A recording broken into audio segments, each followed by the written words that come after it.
ability to go off for 3 months at a time without working and just go on a backpacking trip or on a sailing trip or whatever comes my way. And using the Simpleology Dreamcatcher, all I do is I take that incoming thought, throw it in the Dreamcatcher.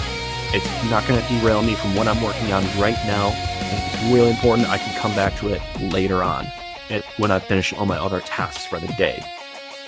But what I really want to say though is you could experience whatever you want to in your life as well. Simpleology can get you there.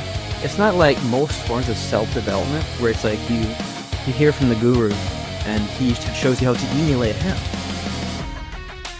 Well, if you've ever tried that, it usually doesn't make you any happier. Emulating the guru doesn't really work. What does work is finding out what you personally want and getting it. And that's where Simpleology comes in. No matter what your goal is, it shows you how to get there. So, Simpleology has really helped me to streamline my daily business practices so that I'm working on consistent growth. And it's provided me a clear and consistent path towards operating a successful business. And I can really attest to that because I've used it to achieve so many things, more than I could really list in a short period of time. And so I highly recommend it, not just to you, but I've recommended it to hundreds of people by now. I think so many people I meet while I'm traveling, anybody who's having a motivation problem or a problem with clarity about how to arrive at a goal, so many things. Simpleology is really your starting block. From there, you can take it in. So I just want to say thank you to all the Simpleology staff for creating such an awesome program.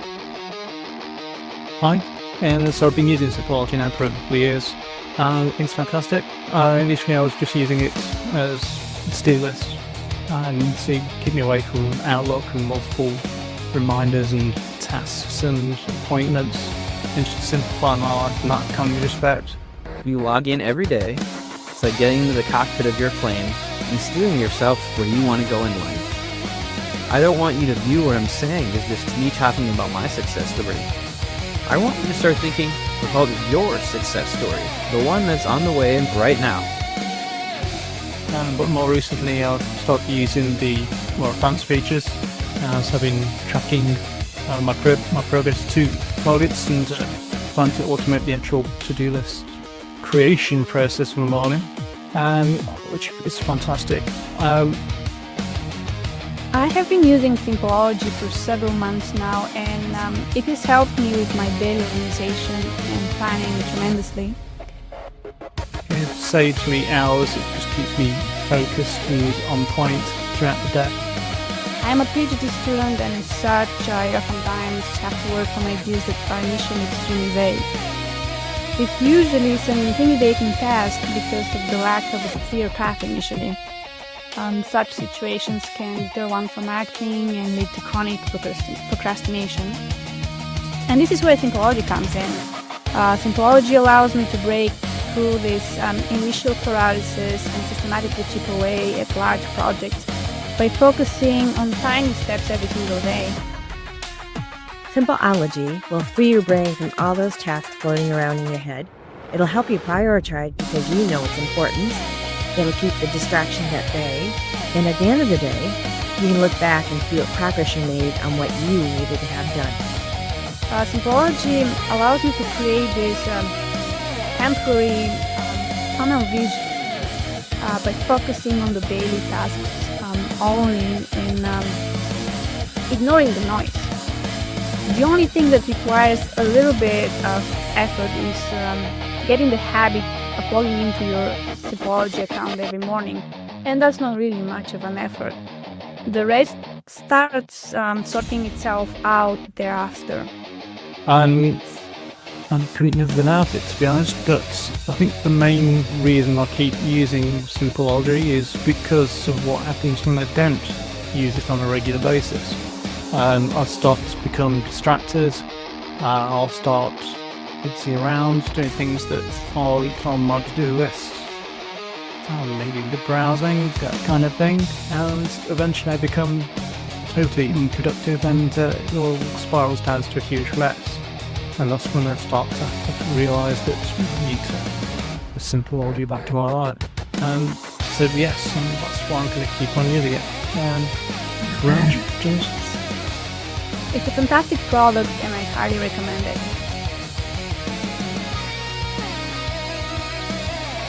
All right, you guys, and we are live. How you doing? This is Mark Joyner and Ryan Healy, and welcome to the Simpleology Live Hangout. And tonight, this is really cool. We have got a topic here that Ryan picked, and he's got some really interesting insights to share with you.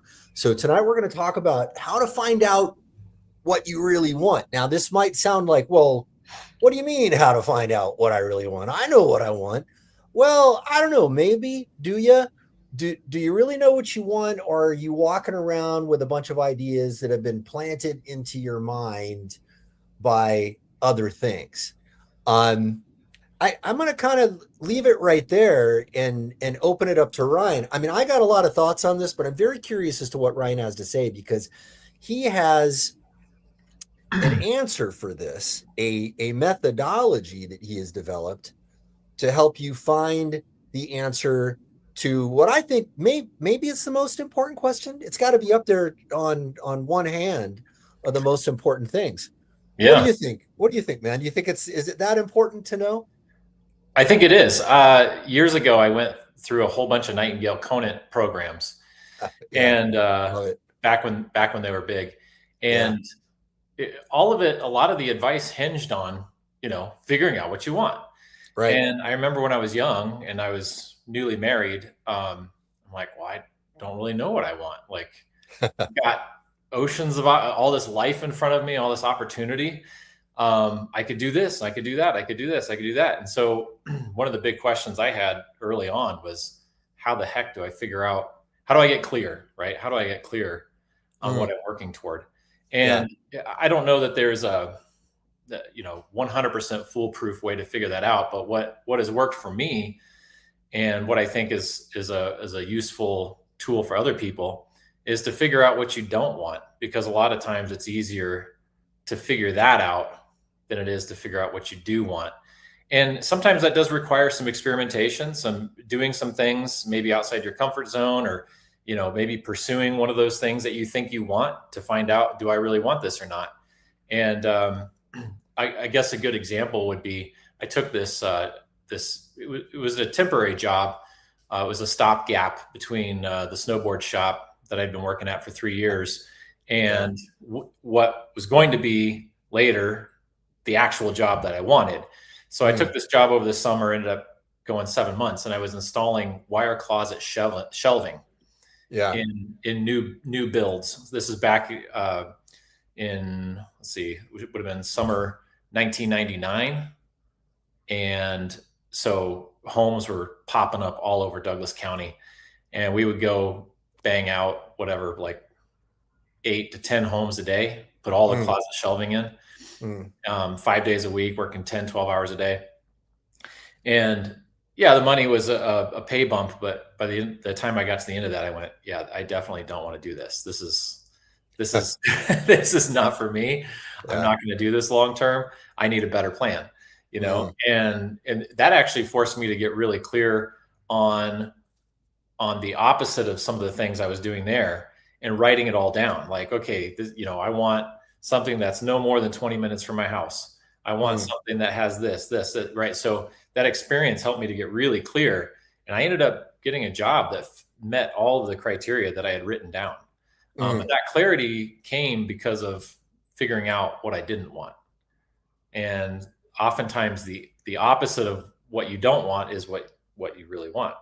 So anyway, that's kind of what I've used, and something that you and I had chatted about as well is trying, not letting what other people want influence you to say that's what I want, right? So it's really easy to get influenced by your neighbors. I've seen this happen with myself. Living next to neighbors, and they're all buying new cars, and then all of a sudden you're like, oh, maybe I should buy a new car. Yeah, that's right. But wait a second, my car is paid for. It's relatively new. It's fine. I don't need a new car. Yeah. I don't actually want a new car. But sometimes those things that you see around you, if you're not aware of how they're affecting you subconsciously, it can drive you to make decisions that are not in your best interest and that are not aligned with your values and what you want. So, anyway, what do you think about that, Mark? Have you seen that process play out in your own life? Oh, I sure have, man. I mean, not only have I seen it play out in my own life, like in my study of persuasion, I've seen that it's one of the most explanatory things. Like, probably the best explanation of persuasion I've seen so far, the nerdy way of saying it, that there's the heuristic systemic model of persuasion, which is based on this idea that because we have limited processing power, we have to use heuristics or shortcuts to make sense of that information, right? And most of the time, these heuristics are actually really good for us. They help us survive, right? If you're, one of the examples I like to give is if you're running through the woods and then you see all of your tribe running the opposite way, and they look terrified, probably a good idea to run with them, right? There's probably something there, that's legitimately a threat. And so, I mean, and this explains, by the way, just about every persuasive phenomenon you can think of. I've taught this before as like sort of like a shortcut. If you maybe call it the unified field theory of persuasion, right? Like every theory of persuasion, you can hang on this. So obedience to authority, one of the big major levers, conformity and obedience, probably two of the biggest ones, if not the two biggest. You can easily see how those are heuristics for us. It's like, well, what do I do? Well, let me check with who the expert is. They've probably studied this better than me. Yeah. More often than not, probably not a bad idea, right? It's a survival skill. You need heart surgery. You don't have time to take 4 years of medical school and then do an internship as a surgeon, to solve that problem, right? Yeah. Maybe good to use a shortcut. I had my first follow-up appointment today with my surgeon. I saw that. Yeah. And he was explaining how it was a complicated procedure, and because there were all these bone chips up here, and I was just like, I am so thankful that you did this surgery. Yeah. I would have been miserable without it. By the way, dude, I saw that picture. You wrote that. So they just sort of like smashed all the little bones together because they weren't big enough to be screwed together. Yeah, he bundled a bunch of screws out here, 3 screws over here, and then in between the two, he just kind of wrapped the pieces together. What did he wrap them together with? We're getting a little off track, guys. We'll get back. He said a suture or something. I assume it's something that is they'll eventually just dissolve or something. But yeah, hopefully the bones will all fuse back together at some. Yeah, but I trusted his opinion, on it, and I'm like, you're the expert here. I'm in a bad place. I just need this fixed. So. I would have thought stringing together a bunch of bones wouldn't be a good idea, but I'm sorry. I couldn't resist. No, so what I'm doing right now is I'm probably contributing to the nocebo effect. No, actually, I'm pretty sure the guy knows what he's doing. Otherwise, he would not have gone in there. But well, my brother, by the way, he just had a knee replacement surgery. Oh yeah. I don't know how much of it was replaced. I followed a little bit. All I care about right now is how do you get this guy back on his feet? And we're doing, some of the recovery stuff. And there are a lot of, wonderful professionals, of course, out there doing these things. And this is why, someone like me who is naturally going to question authority, just because I've seen so many ways that following authority can go wrong. Right. Sometimes that trips me up a little bit. Right. Yep. But anyway, to bring it back to your point about conformity affecting what people want, I think all of the different persuasive phenomena come into play. And it's a really interesting question, right? If we were to sit down and meditate and really think, I don't know, go on an ayahuasca journey or do Vipassana or whatever it is you got to do, to get in touch with your inner self, would you sit there and say, I really wasn't happy before I bought that new Lexus RX 450H, but now that I have it, I really am. And it took me an ayahuasca journey to figure out. I don't think that's what people figure out when they come back from the Amazon. No, I don't think so. Yeah. Yeah. Yeah. And acquisition, what is that called? Hedonic equilibrium or whatever it is, you your level of happiness is temporarily influenced by acquiring something you want. You get like a little bump, but then Yeah. you come a little bit later, you just come right back down to your baseline. So you're kind of always at that baseline regardless. And that's like internal. Yeah. Those external things just give you a little bump up, or maybe, break a clavicle, a little bump down, and then you come back up. Yeah. I had never heard that term, hedonic equilibrium. That makes sense, knowing what hedonism is, and also knowing from experience that, yeah, if you go and chase those highs, whatever they are, you're ultimately going to drop down. And I think it's even worse when you do it with materialistic things, because it's sort of like you have this hole in your heart that's not Mhm. being filled by anything, and then you see these ads, and the advertisers are very, very clever at the way that they will get you to neurologically associate consumption of whatever luxury thing it is that they're pushing on you with Right. some sort of higher state of status or inner peace. And of course, you get those things and you might feel that for a little bit, when you're driving around in your cool new car, you might feel good. But after a while, it's like, well, wait a minute, this isn't actually giving me what I wanted. Right. Right. Yeah. So do you feel like you've, through this process of finding the things that you don't want and identifying them, do you feel like you're at peace now, knowing what you really want? Yeah, I feel that way. Yeah, I feel that way.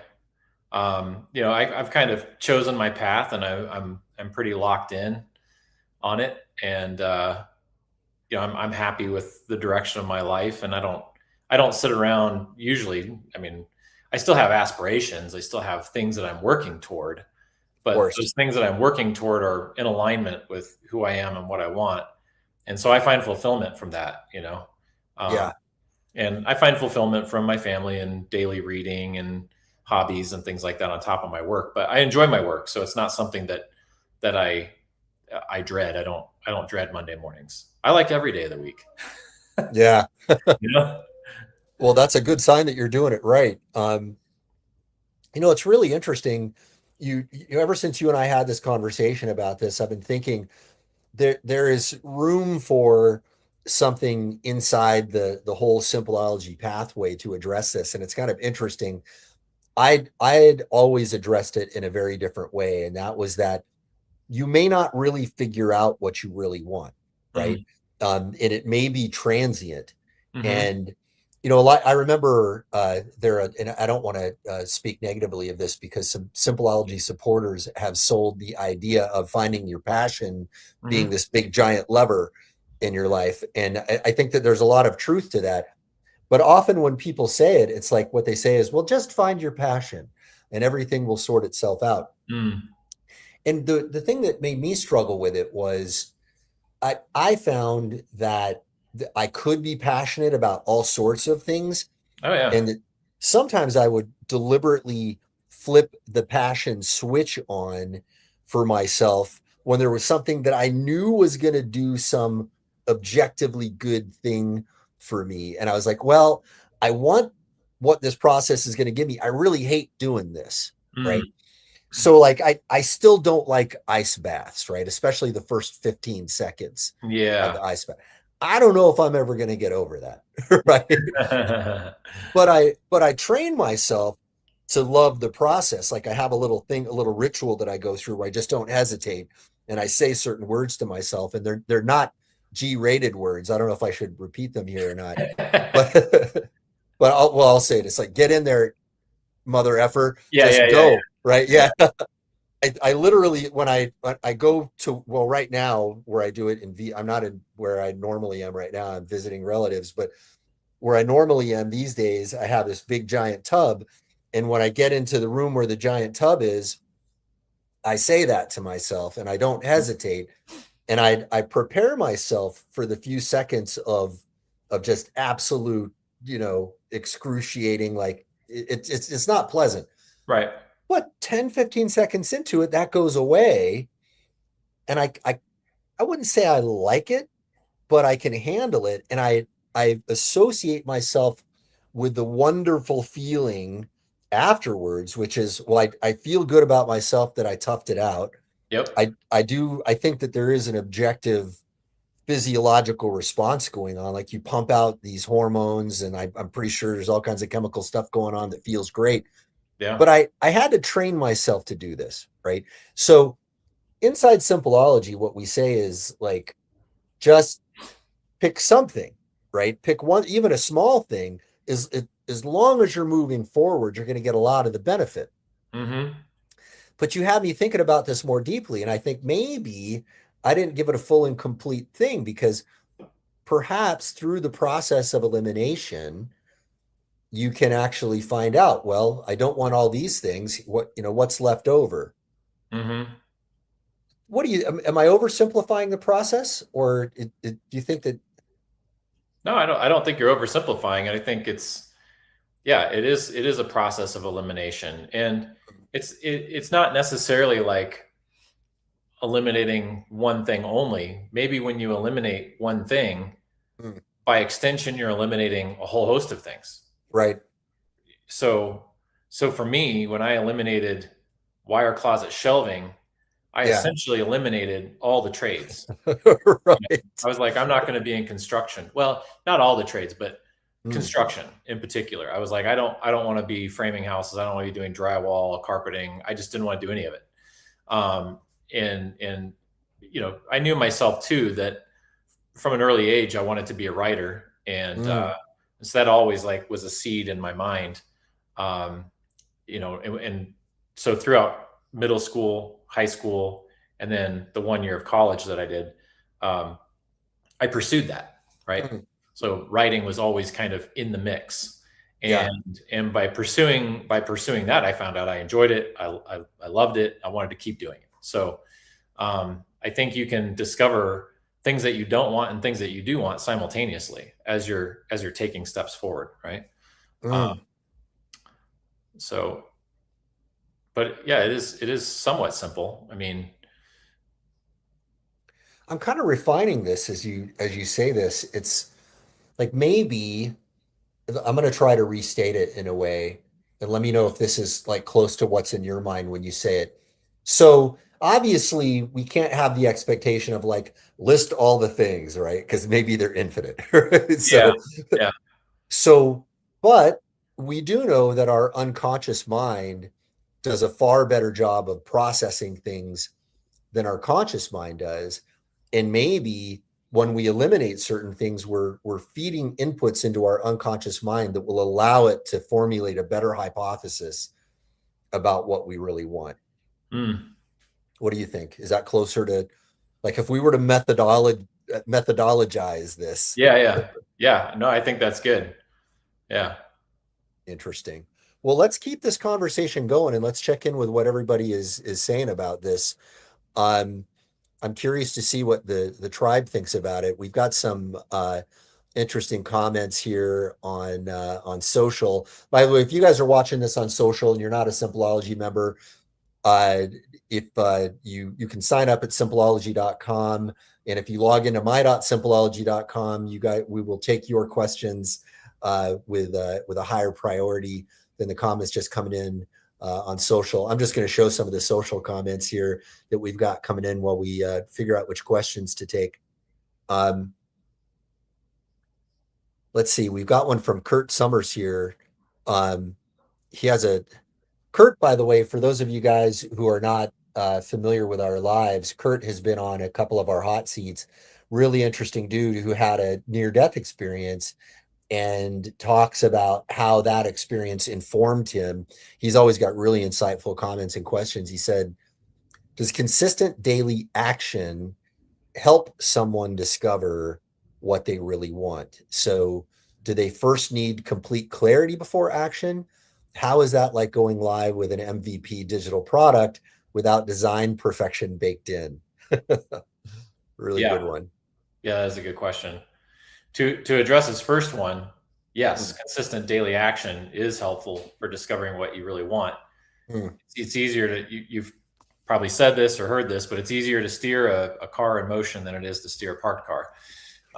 You know, Yep. you ever tried to turn the steering wheel when you're parked? Pretty hard to do. Not easy. So yeah, consistent daily action, I think, is definitely part of it. Is some experimentation, things like that. Yeah. Do you first need complete clarity before action? No, you don't. You know, my son, he just graduated high school, and we were trying to figure out what he was going to do because he wasn't going to college, doesn't want to go to college, and I'm totally fine with that. And so we lined up a plumbing apprenticeship for him. So he's doing an apprenticeship that lasts 2 years before he can go to the next level. Yeah. And within the, he didn't know if he wanted to do that, but he had to do something. Like, he had to kind of say, okay, who am I? What do I like to do? Is it likely that I'll enjoy this? And so he went out there and started doing it. And so far he's loved it. He's really enjoyed the work. Yeah. But he wouldn't really know one way or the other unless he actually did it. Yep. I told him, dude, just do it. Just try it out. If you hate it, you don't have to keep doing it. Now you know what you don't want to do. Now you'll have motivation to find out something that's the opposite of that, that's different than that. Yeah. Right? Yeah. I think, it's always good hearing you tell your parenting stories because, you hear so many parenting gone wrong stories out there. And it's like, it seems like you're giving the right message to these guys. So many people get stuck on hesitation. Not being a parent, I don't know, but I can only hypothesize from all the people that I've spoken to that most of us are getting parented wrongly in that respect because hesitation is so pervasive. It seems to be, one of those top 3 to 5 things that I see blocking people. They're overthinking stuff. Like, hey, should I? And I've seen that overthinking process last for years in people. Yeah. Oh yeah. Right. Or what a traditional path, a more traditional path for a lot of kids coming out of high school is they don't know what they want to do.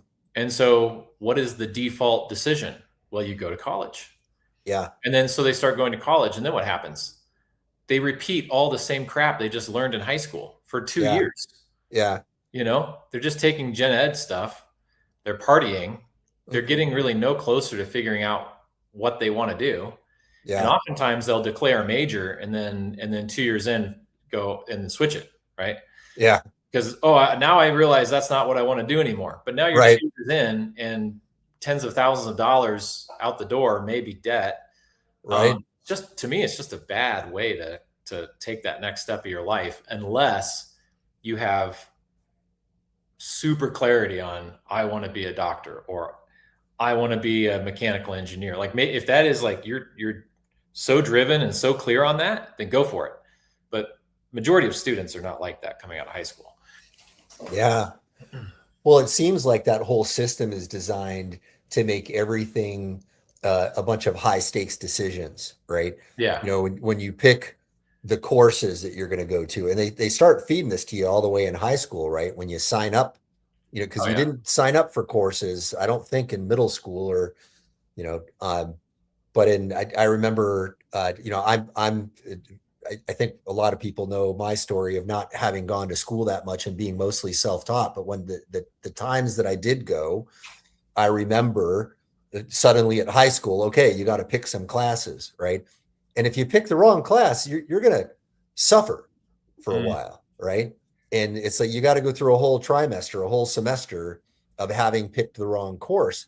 And maybe that contributes to how some people are going through life of like, I'd better think very deeply about this rather than just, trying something and seeing how it goes.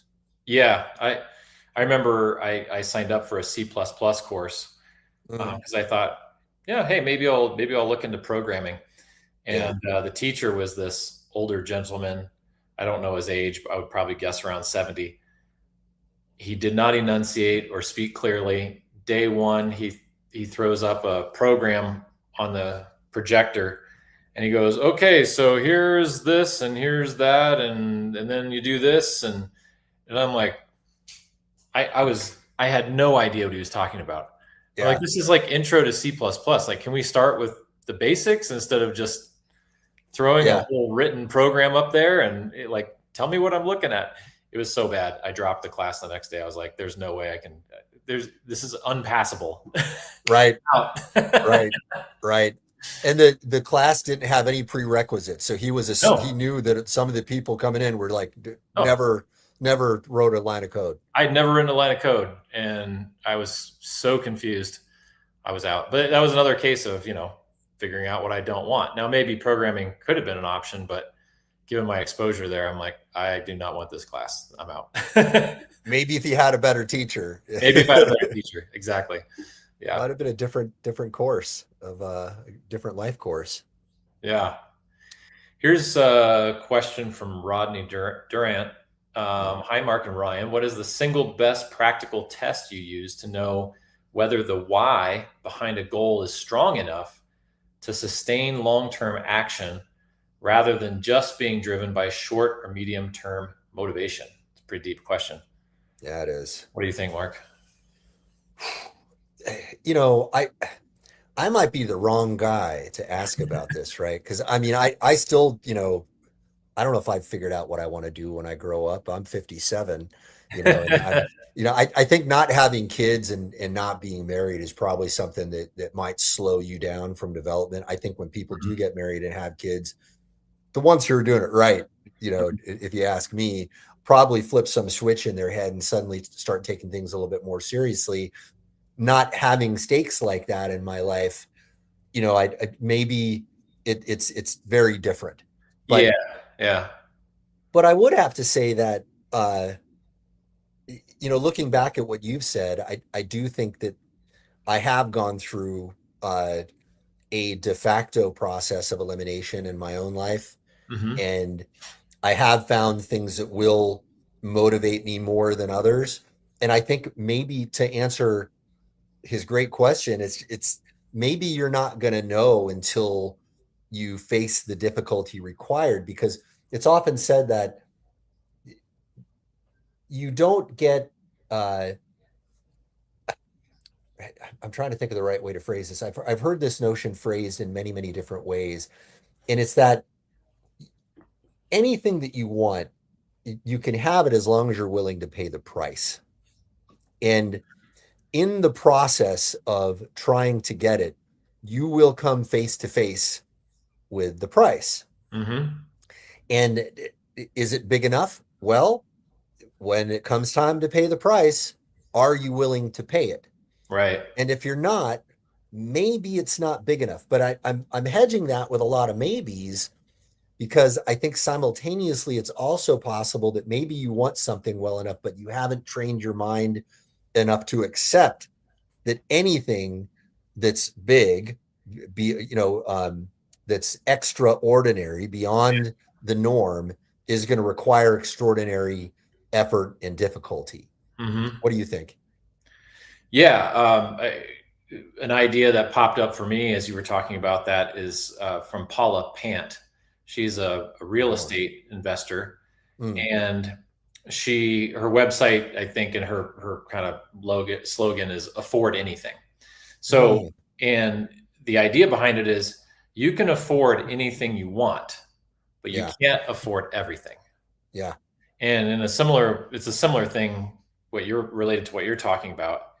You can do anything you want, but you can't do everything, you have to get really clear on what that anything is. And usually it's only like a handful of things. She phrased it really well. I've expressed a similar idea, not as eloquently phrased as she put it, right? I mean, if you think about it, it's obviously true, because we don't have infinite time. Right. We don't have infinite energy. Right. We've got to leverage our resources toward something that's actually going to be meaningful, right? Something that's going to satisfy us in some way. Yeah. I wanted to circle back to Rodney's question, and he was asking for a single best practical test. And so I think I have one that might be useful. And that is to ask the question why at least 3 times. So when you're you set this goal, right? Whatever the goal is, I want to make $1 million, which is kind of vague and whatever. Yeah. But why do I want $1 million? Yeah. So I can feel secure. Well, why Mm, do you want to feel secure? mm, Because when I was a kid, my parents were yeah. poor, and you know what I mean. And so Yep. you like dig down. So you ask that question why at least 3 times to each answer. You give an answer, and then well, why, and then another answer, why. You start to peel it back and get to the real source of the motivation, and that motivation is going to be a lot stronger than the first surface level reason you gave. Mm. Usually that first reason is like kind of just not very motivating. You're kind of blowing my mind here a little bit because I have used exactly that process for copywriting. And in Mm, fact, when I'll teach people about copywriting, I'll often say, okay, so if you find what somebody wants and you know enough about copywriting to know to address that, what I'll tell them is scratch it, right? And yeah. keep scratching, okay, you want that. Why do you want that? What I had never done is actually applied that to my own psychology. Yeah, there you go. Yeah, yeah. But So it's a sound concept, right? it really For is. copy and for personal reflection. After this, I might have to meditate on this a little bit. Maybe it'll help me figure out what I want to do when I grow up. So. That's funny. Yeah. So Rodney, great question, man. We've got Bob Burr coming in here saying hello. Hey, Bob. I think he might be new. I haven't seen him before. Allison Hill is asking, she's making a statement.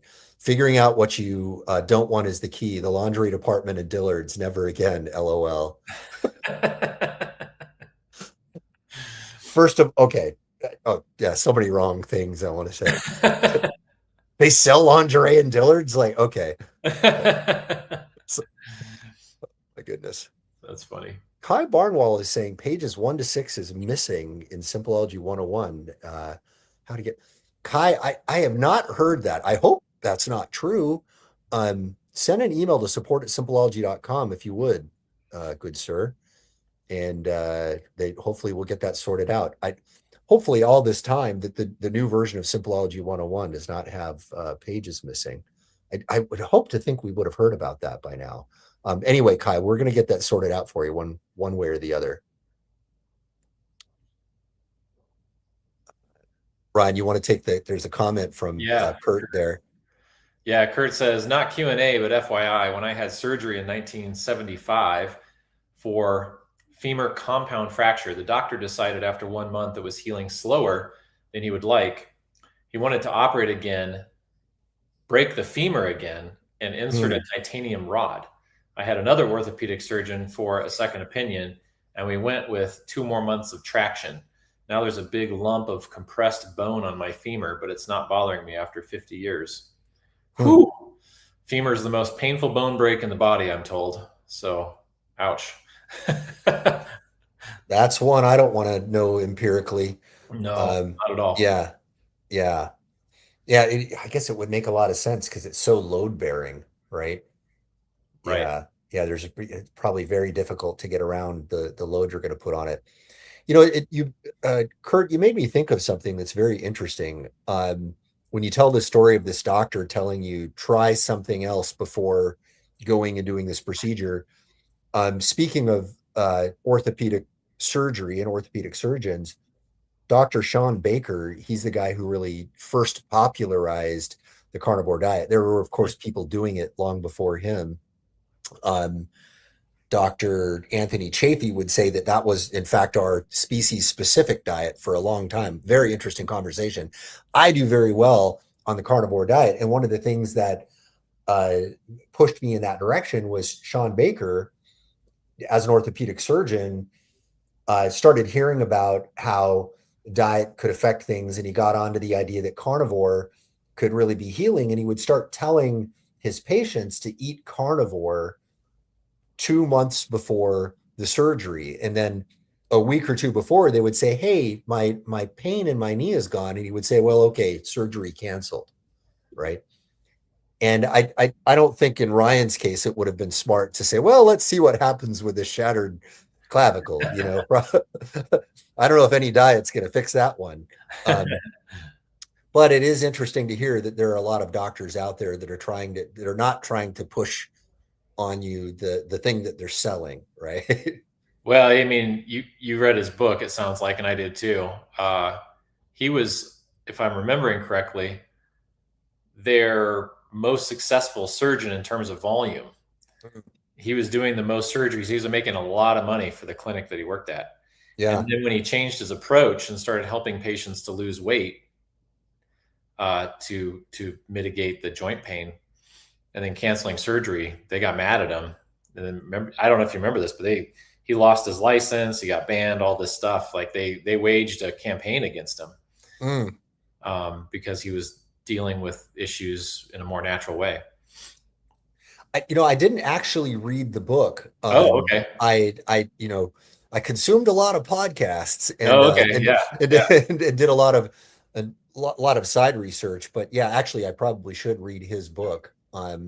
I mean, that being the seminal one, at least in the popularization. But I did hear a little bit of that story about how I had since forgotten that. But it's not surprising knowing what we know about them.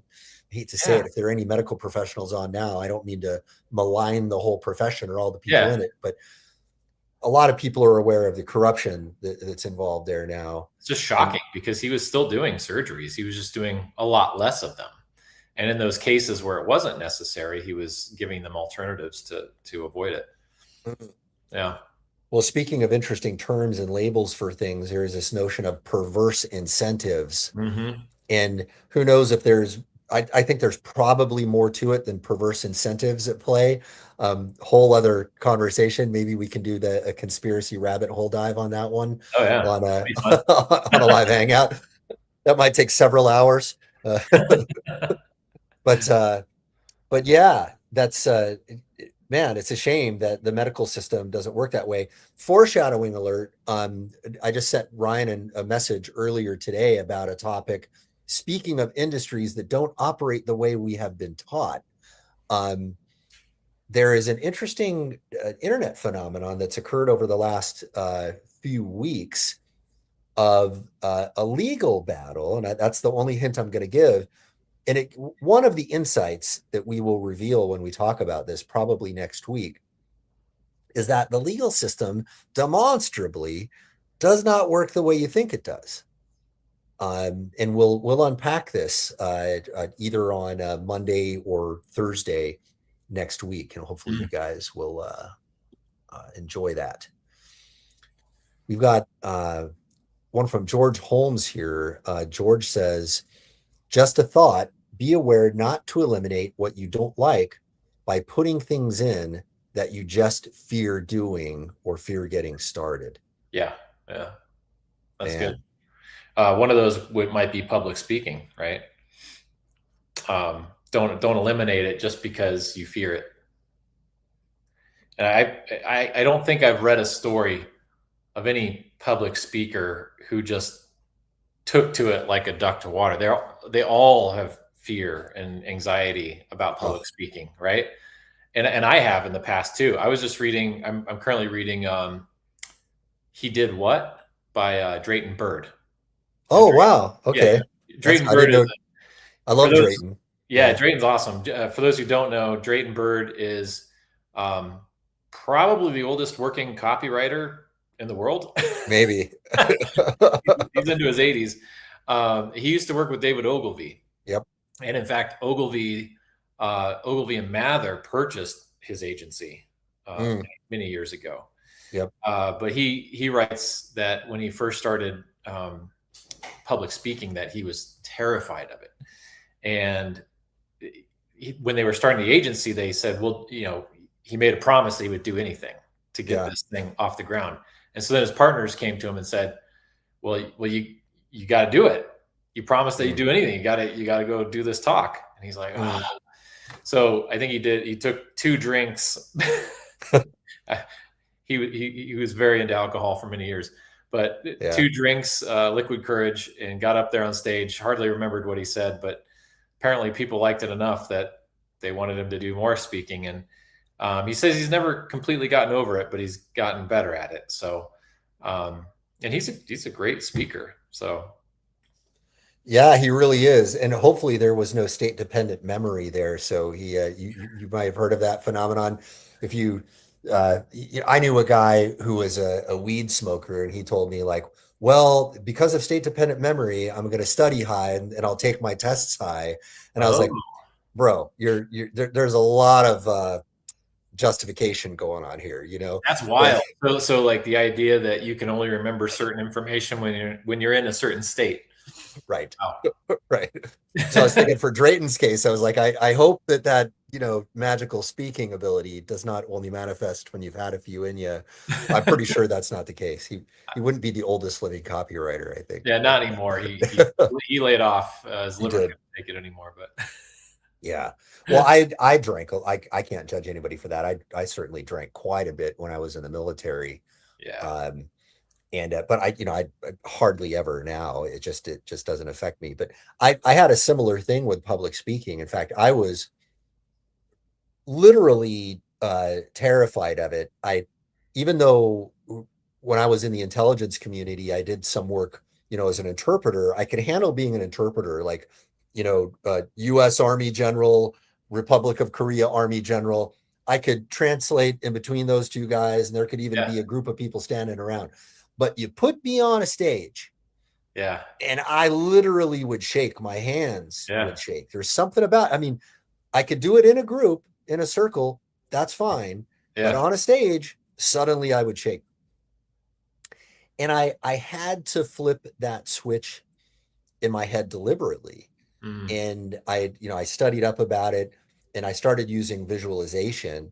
I got invited to speak at an event, and people had the assumption that I was a very polished professional speaker, and I certainly was not at the time. And I was like, well, I'm not going to lie, but I'm also not going to turn this opportunity down. So I was like, okay, all right, buddy, you made your bed, sleep in it. So I learned about, you know, how to actually, so visualization, a lot of people hear different theories about it, but there is an action outside of bro science, you know, self-help gurudom. There is actually visual motor rehearsal, I think is what it's called. And, you know, there are studies about how guys who do the visual motor rehearsal, if I'm using the correct term, and physically train would get better performance than the people who just physically trained, right?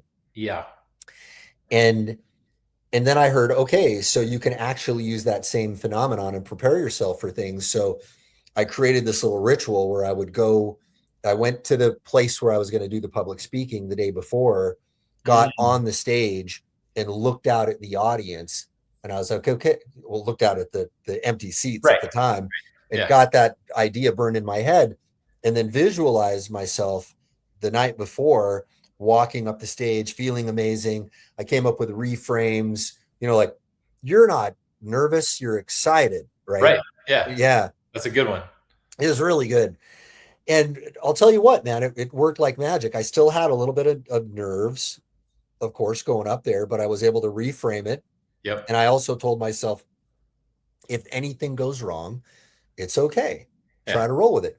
And over time, I've gone from being totally terrified of public speaking up to, I was at an event with like 5,000 people there, and the organizer, I wasn't speaking at the event, but the organizer says, "Hey, Mark, would you like to get up on stage because one of our speakers canceled?" I said, sure, why not? And I said, well, when would you like me to do it? He says, he's supposed to go on in like 5 minutes. And I said, all right, what would you like me to talk about? Anything you want. And I said, all right. And I was walking up the stairs. I was thinking, I guess I've gotten over the fear of public speaking. Yeah. Yeah. Really. And I literally, it didn't even faze me. Like, I had to actually get myself excited about it, because I was like, okay, I better not go up there with low energy. You know, I better. Yeah. You got to be excited for the audience, bring that energy for them. That's right. That's Yeah. a cool story. That's a great story. Yeah. It's a lot of fun. And I think actually that speaking of public speaking, that idea of the energy that you have, that might, I think it was a Tony Robbins, a rare Tony Robbins recording where he was talking about that. And he was saying, well, before he got up on stage, he would think about like projecting energy into the audience. And Mm. that was something that helped him get out of his own head. Was he was thinking about, okay, what effect can I create in the audience instead of what do they think about me? Yes. You know? Right. Yeah. Right. Yeah. That's the hardest part. Like you said, is getting out of your own head and not thinking about what they're seeing, you know, Mhm. and only thinking about what you're delivering to them, you know, Yeah. the value that you're giving. Because as soon as you like flip that and you start looking inward, that's when bad things happen. Oh, dude, I'll tell you, I've had people in the audience. Like I remember this was long after I had gotten over my fear of public speaking and had done quite a few. I remember there's this one guy who was just I was at this event in Thailand, and it was kind of a smallish event, you know, like 50, 100 people, something like that. And everybody kind of got to know each other. Hmm. And there was this one guy who just had this hostility toward me. And I latched onto him for some reason while I was on the stage. I was like, this guy's kind of pissing me off, you know? And it was not good, man. I have to say, like, I kind of got into it with him a little bit because he actually verbally started, you know, kind of fighting with me a little Oh, bit. a heckler. A heckler. He was legit a heckler, right? Yeah. At an event where people are learning about marketing. Wow. And I just rolled with it. And I think I tried to make it entertaining, but I got to a point I realized I can't keep this up for too long. So I just demolished him a little bit and had a little fun with it and made everybody laugh. And I was like, okay, dude, I don't think everybody's here to see us fight. Like everybody out here, would you like me to fight with him? Or would you like me to teach you how to persuade people with language? And they're like, please, for the love of God. Yeah, that's good. And that probably had to make you feel good too, you know? It did a little bit, but I could feel like this could go really wrong. I think if I didn't flip it around, it might have brought like the whole energy down because I could sense that that potential was there. Right. Yeah. Yeah, it's like a disruptive person in a classroom. If you don't deal with them, the whole class suffers. So That's right. And it's not going to stop because you're gonna empower them if you don't shut them down. Yeah, definitely. Yeah. George Holmes had a couple of follow-up comments. He said, I have a great story about my own first public speaking to over 5,000 shareholders in a blue chip company. Ooh, that's awesome. But that's an interesting story. And he also says, how to find what you really want, one man's view. When you have enough ongoing credit in this bankrupt world economy and all your material wants, then you really find what you actually want. I'll read that again. I want to make sure I'm processing this right. Yeah, when you have enough ongoing credit in this bankrupt world economy and all your material wants, then you really find out what you actually want. So I guess maybe that's kind of like a Maslow's hierarchy of needs thing. Like once you've gotten beyond a certain level of comfort acquisition, then you're free to kind of finally figure out what you really want. I don't know if I'm interpreting that correctly, but that's what came to mind. It certainly, yeah. Like after you said that, I was like, okay, yeah, that makes sense.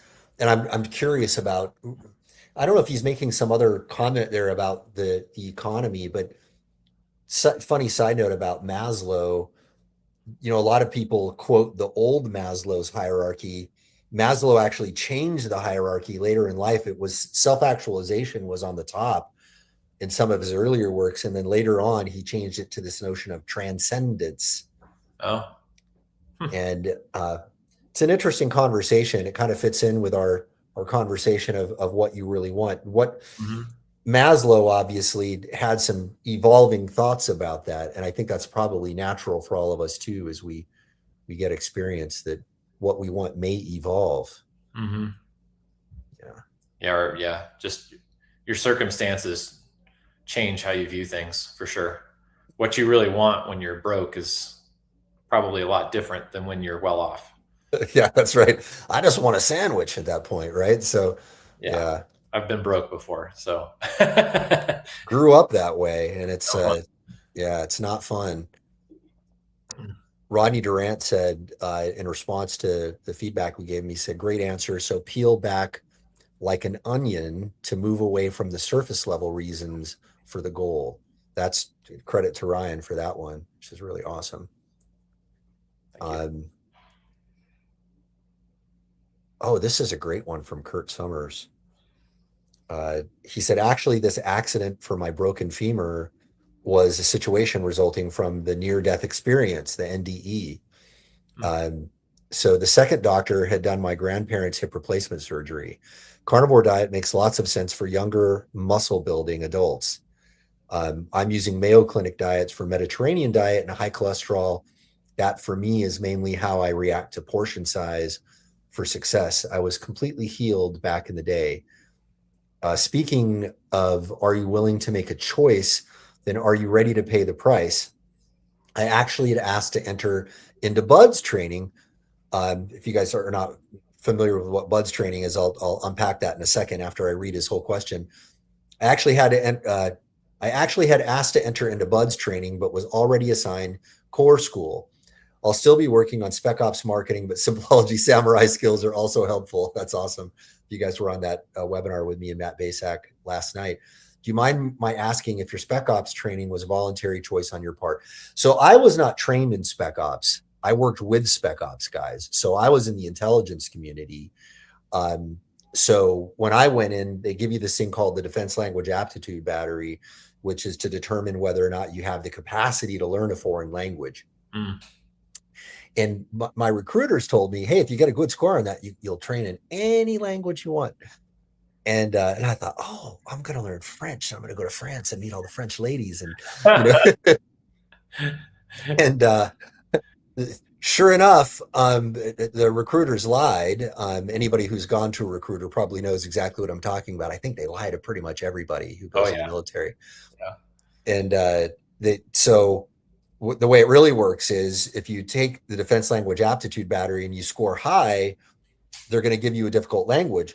It makes sense because you're not going to put people who score low into very difficult languages, and they break the languages into 4 difficulty levels.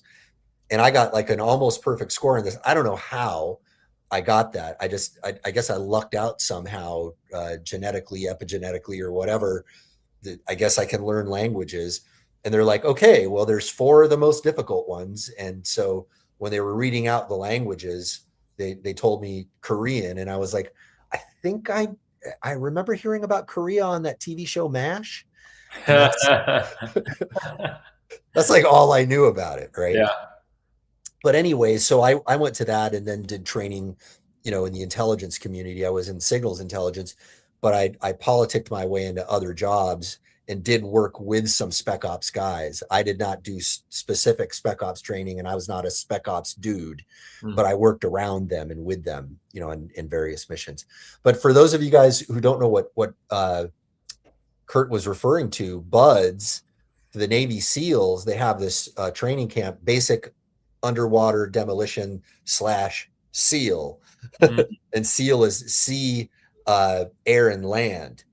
And the BUDS course is maybe the most difficult military school. The Rangers, a lot of guys who pass BUDS have a hard time with Ranger school. There are other schools out there that are redonkulously hard, but BUDS is famous for the Hell Week that they go through. You're up with about maybe 1 or 2 hours of sleep for a full week. Oh, yeah, and they're just brutalizing you the whole time, like just wearing you down to a nub. And that's after I think it's like 3 weeks of them weeding people out. yeah. And then the Hell Week is like the last threshold. Yeah. Most of the people who get past Hell Week can make it through, but at the end of it, only like, I think maybe 1/4 of the people who are already pre-qualified actually make it to the end. My friend, he wanted to be a SEAL. He made it to Hell Week. Then he ended up with a cut on his hip, like a small laceration or something. And then during Hell Week, they had to crawl through, mud, sewage, whatever, and it got infected, and his hips swelled up to the size of a basketball, and he had to bail out. It was, right at the end, but didn't make it because of that. Right at the end. So he had gone through the whole thing. Yep. And they didn't like recycle him. I don't recall. I don't think they did. Yeah. So, dude, that's man. Like you gotta tell me who that dude is so I can just tell him, hey man, I'm sorry to hear that. He probably doesn't want to hear that, but man, I feel bad for that guy because that's yeah. Could you imagine? Unlucky. Very unlucky. But by the way, two of my brothers, not both, I have more than two, but two of my brothers went through DLI, and both learned Arabic. One ended up stationed in Augusta and listened to Arabic full time for 5 years. Wow. So, yeah. Okay. What branch were they in? Were they Army, Navy? Ben was Army. Justin was originally Marines, and then he got out, but then he went back in to the DLI. I don't know if he did that as a reservist or I don't remember the exact circumstances of how he went back. Yeah. But originally he was a Marine. So okay. Yeah. Wow, that's cool. I didn't know that. And they did Arabic, so they must be smart dudes because Arabic is among the four of there are only four Cat 4 languages. It's Chinese, Japanese, Korean, and Arabic. So wow, that's cool. Very cool. And both of them got it. Yeah. Very, very cool. And if the Army guy, if you say he was listening to it, he was probably in signals intelligence as well. So does the word 98 golf mean anything to you? Did he say that? I don't think he did, but he had a security clearance for the duration, and currently different field, but still with the security clearance. Please ask him what his MOS was. I'm curious, and what year he went through and all that, because it's fun. It's not a giant community, and a lot of guys know each other. Yeah, very cool. All right, and with that, we're getting close to the end here, so we should probably wrap it up unless we've got some. I think we've gone through most of the really good ones.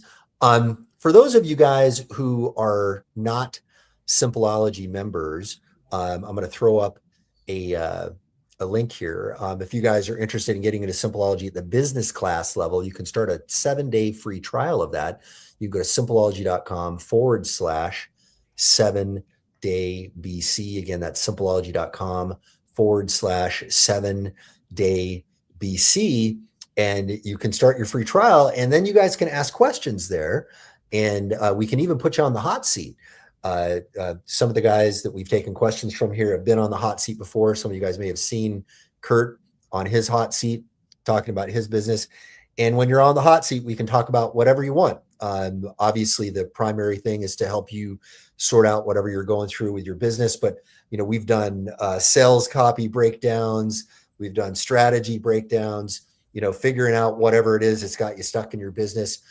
Getting on the hot seat is a scary thing. Probably, it's like public speaking times 10 because we're broadcasting all over. But it's very rewarding for everyone. So if you guys want to try that out, or even if you just want to go through the training, and we do have very, very specialized tools and training programs specifically tailored towards business owners to help you get what you want with your business in the high-me way, high impact, minimal effort. Would that be kind of cool? Instead of doing the things that are hard and not getting results, if you did things that were easy and got results, makes sense to me. But if you want to try that out, just go to simpleology.com/7-day BC if you're not already in there. And with that, we'll wish you guys all a beautiful day or night wherever you are, and we will see you guys on the next live hangout. Take care, guys. Boom.